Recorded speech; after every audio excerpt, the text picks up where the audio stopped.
Hello guys, ഇന്ന് ഞാൻ ആറ്റുകാല അമ്പലത്തിൽ പോവാണ്. So guys, get ready with me. ഈ ഒരു റെഡ് അനാർക്കലി കുർത്ത സെറ്റാണ് ഇടുന്നത്. സോ ഇതൊക്കെ ഞാൻ പോയി ഇട്ടുകൊണ്ട് വരാം.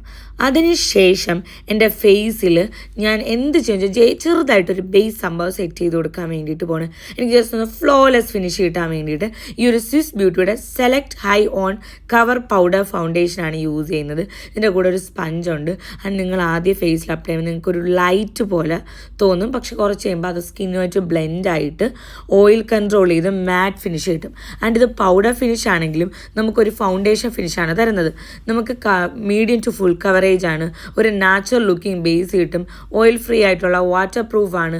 ആൻഡ് നോക്കുകയാണെന്നുണ്ടെങ്കിൽ ഗൈസ് ട്രാൻസ്ഫർ പ്രൂഫ് ആണ്, നോൺ ഡ്രൈയിങ് ആൻഡ് നറിഷിങ് ഫോമിലാണ്. നിങ്ങൾ 16 hours നിങ്ങൾ കംഫർട്ടബിൾ ആയിട്ട് യൂസ് ചെയ്യാൻ ആൻഡ് ഭയങ്കര ഫ്ലോലെസ് ആയിട്ടിരിക്കും ഗൈസ്. സോ ഇതാണ് നമ്മുടെ ലാസ്റ്റ് ലുക്ക്. ഒരു പൊട്ടു ഇട്ട് ലിപ്സ്റ്റിക് ഇട്ട് മസ്കര ഇട്ട് ഐബ്രോസും ഫില്ല് ചെയ്ത് കൊടുത്തപ്പോഴത്തേക്ക് ഇത്രയുള്ള പരിപാടി. അപ്പം ഞാൻ പിന്നെ അമ്പലത്തിൽ പോയി 10 പറഞ്ഞിട്ട് വരാം ഗൈസ്. Bye bye.